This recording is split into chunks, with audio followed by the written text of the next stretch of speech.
Jumpa lagi dengan Madam. Semoga kalian sehat dan bahagia.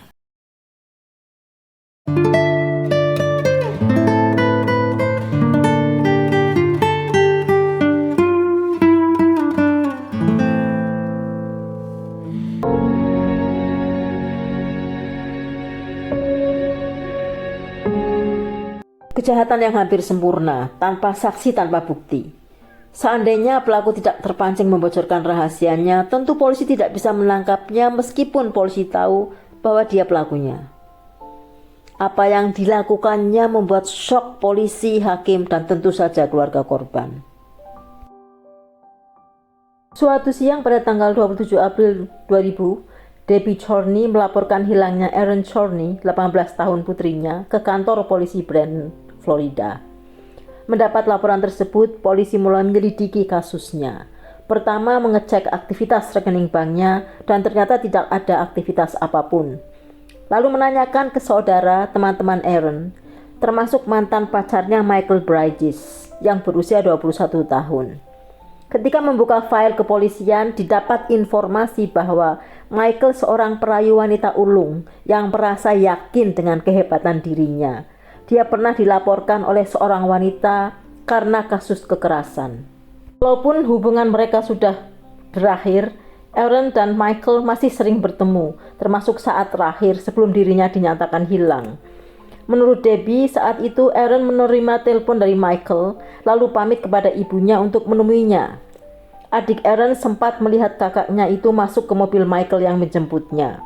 Kepolisian Brandon menyebar berita hilangnya Aaron ke berbagai media massa. Mereka menyimpulkan bahwa sebagai orang yang terakhir bertemu korban, Michael patut dijadikan tersangka. Ketika diinterogasi, Michael mengakui benar dia memang pergi bersama Aaron berkencan di rumahnya. Namun setelah itu Aaron pamit pulang, dan itulah terakhir kali dia melihat Aaron. Hasil interogasi dengan Michael dikirim ke tim ahli behavior analysis FBI untuk dianalisa apakah Michael berbohong atau tidak.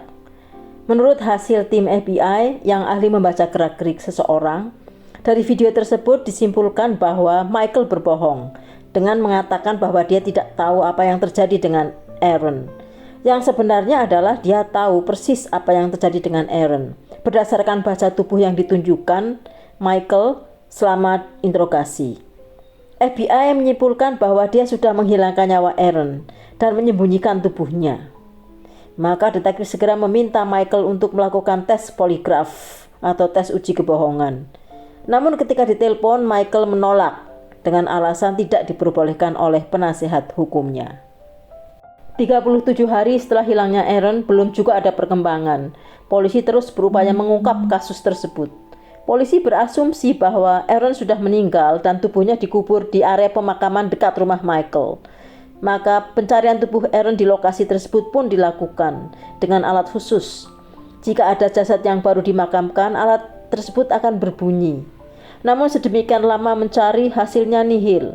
Michael yang melihat aktivitas tersebut dari rumahnya bahkan mendatanginya dan menawarkan bantuan untuk mencarinya lebih intensif keesokan harinya. Namun begitu tim polisi datang keesokan harinya, Michael tidak muncul. Meski tidak membuahkan hasil, polisi tidak menyerah. Langkah selanjutnya adalah menginvestigasi mobil Michael. Di dalamnya ditemukan DNA Aaron, artinya Aaron pernah ada di mobil tersebut. Tapi itu tidak bisa dijadikan bukti bahwa Michael telah menghabisi Aaron. Detektif masih belum menyerah. Mereka mendatangi rumah Michael, melakukan investigasi. Di sana ditemukan bukti dompet Aaron dan beberapa barang pribadi lainnya. Tapi tidak ada noda merah. Sayang sekali bukti-bukti tersebut tidak cukup untuk bisa menjebloskan Michael ke penjara. Tak mau menyerah, polisi melakukan penyelidikan ulang ke pemakaman dekat rumah Michael. Kali ini polisi menyewa pihak swasta untuk menyelidiki area pemakaman tersebut. Dengan menggunakan alat yang disebut sonar, akan diketahui jika di dalam satu lubang kuburan terdapat 2 jasad. Detektif berasumsi bahwa demi keamanan, Michael mungkin mengubur Aaron di makam yang sudah ada isinya. Setelah dilakukan pencarian cukup lama, hasilnya tetap nihil. Beberapa bulan kemudian, kantor kepolisian Brandon menerima surat dari seseorang yang mengaku teman dekat Aaron.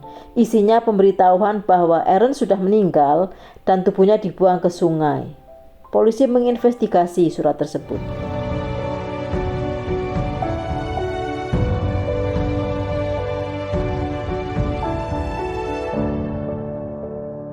Apakah ada DNA atau kira-kira tulisan siapa? Namun sayang sekali tidak ditemukan bukti apapun termasuk DNA penulis surat. Sudah 4 tahun Aaron menghilang, namun kasusnya masih menjadi misteri. Kepolisian Brandon tidak menyerah, mereka tetap mencari cara bagaimana membuat Michael mengakui perbuatannya dan menunjukkan tubuh Aaron. Setelah mengadakan beberapa kali rapat, akhirnya kepolisian Brandon sepakat untuk melakukan strategi baru yang akan dilakukan secara rahasia yang disebut Mr. Big Sting Operation. Operasi tersebut dipimpin oleh Detektif Lockhart dan Detektif Paulson. Tak tanggung-tanggung mereka menyewa pihak swasta untuk melaksanakannya. Mereka akan melakukan operasi penyamaran dengan melibatkan satu tim kepolisian dan beberapa tenaga ahli dari perusahaan swasta. Persiapan dilakukan cukup lama. Pihak swasta yang menjadi mitra mempelajari terlebih dahulu latar belakang dan karakter Michael sebelum menemukan langkah penyamaran yang tepat. Ditarik kesimpulan bahwa Michael seorang penggemar permainan hoki, maka polisi melakukan penyamaran sebagai pihak perusahaan hoki yang akan melakukan survei. Semua dilakukan secara profesional, termasuk membuat website. Pertama, seorang wanita diminta untuk mendatangi Michael. Modusnya sedang melakukan survei pelanggan, dengan imbalan mendapat hadiah bagi yang beruntung. Melihat staf yang datang cukup meyakinkan dan perusahaannya terlihat profesional, Michael bersedia mengikuti survei dengan mengisi data. Beberapa bulan kemudian, Michael ditelepon bahwa dia salah satu pemenang yang beruntung mendapat hadiah dari survei tersebut, berupa trip ke Waterbury, dengan seorang pemenang lainnya yang sebenarnya adalah seorang detektif yang menyamar. Selama perjalanan, detektif tersebut berhasil menjalin keakraban dengan Michael dan pada akhirnya bisa meyakinkan Michael bahwa dia adalah anggota sebuah geng dan pimpinannya Mr. Big. Setelah trip berakhir, mereka kembali ke rumah masing-masing. Agen detektif tersebut tetap menjalin hubungan baik dengan Michael. Mereka sering pergi berdua, bahkan detektif memperkenalkan Michael kepada teman-teman gengnya yang sebetulnya adalah para anggota polisi yang menyamar. Michael tampak senang dan ingin menjadi anggota geng tersebut. Tentu saja detektif sangat senang. Detektif mengatakan akan disampaikan kepada Mr. Big, pimpinannya. Dan jawabannya menunggu beberapa bulan untuk melihat loyalitas Michael kepada sesama anggota geng terlebih dahulu. Beberapa bulan kemudian, detektif memberi kabar bahwa Mr. Big bersedia menerima Michael sebagai anggota geng tersebut. Tentu saja Michael sangat senang, maka diaturlah tempat pertemuan, yaitu di sebuah hotel. Sehari sebelumnya, detektif dan Michael sudah berada terlebih dahulu di kamar hotel tersebut, yang sudah dilengkapi kamera dan alat perekam. Setiap percakapan dengan Michael direkam dengan kaset dan kamera. Di balik layar, anggota tim lain terus bekerja. Sambil ngobrol dan minum, detektif mengatakan bahwa sebagai anggota baru, Michael harus menceritakan aktivitas ilegal yang pernah dilakukan untuk membuktikan nyalinya. Jika memang ada, jika tidak ada, tidak masalah. Namun detektif sangat hati-hati waktu menyampaikan hal tersebut. Jangan ada kesan bahwa dia sedang menggali informasi dari Michael atau menyuruh Michael mengakui perbuatannya. Detektif mengatakan, sampaikan apa adanya. Jika ada, ceritakan. Jika tidak ada, tidak masalah. Yang penting sebagai anggota geng, kamu harus jujur dan loyal kepada pimpinan. Ternyata Michael membuat pengakuan. Pada tahun 2004, dia telah menghabisi Aaron, kemudian tubuhnya dikubur di pemakaman dekat rumahnya yang juga sudah diselidiki kepolisian Brandon, katanya. Dan hasilnya nihil. Ternyata Michael mengubur Aaron di kuburan yang masih baru, yang tanahnya baru saja digali. Dengan demikian akan lebih mudah dan tidak menimbulkan kecurigaan. Secara rahasia, tim kepolisian Brandon mencari tempat yang dimaksud Michael setelah mendapat informasi dari detektif tersebut. Agar kerahasiaan operasi tetap terjaga, mereka menggalinya di malam hari. Setelah mencoba menggali 3 kuburan yang masih baru, polisi berhasil menemukan tali plastik seperti yang digambarkan Michael. Mereka memutuskan untuk menggali secara tuntas keesokan harinya. Esok paginya, tanggal 24 Februari 2004, bertepatan dengan rencana pertemuan Mr. Big dengan Michael. Michael tentu saja bahagia, akhirnya akan bertemu dengan Mr. Big. Sementara itu di kamar hotel sambil menunggu kedatangan Mr. Big, detektif memancing Michael untuk bercerita secara detail kronologi bagaimana dia menghabisi Aaron agar tidak grogi jika harus bercerita di depan Mr. Big. Tanpa curiga dan tidak sadar bahwa seluruh gerak-geriknya direkam, dengan semangat Michael bercerita bagaimana dia menghabisi Aaron secara detail. Menurutnya perbuatan itu dilakukan secara spontan.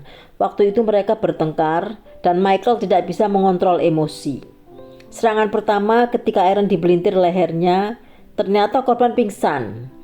Bingung karena sudah terlanjur melakukan kesalahan, Michael terpaksa harus menghabisi Aaron. Maka dia mengambil hair dryer dan menggunakan kabelnya untuk memelintir leher korban sekuat-kuatnya. Namun nampaknya korban masih hidup. Dia bingung langkah apa yang harus dilakukan. Lalu dia mendapat ide, yaitu mengisi bathtubnya penuh dan membenamkan Aaron. Disitulah nafas Aaron berhenti. Aaron ditinggalkan begitu saja di bathtub. Setelah itu dia tidur selama beberapa jam. Paginya barulah Michael mengubur korban di pemakaman dekat rumahnya. Itulah sebabnya polisi tidak bisa menemukan noda merah di mobil maupun di rumah Michael. Setelah menceritakan itu, dia berharap segera bertemu Mr. Big. Namun tak disangka ternyata dia mendapat kejutan yang luar biasa.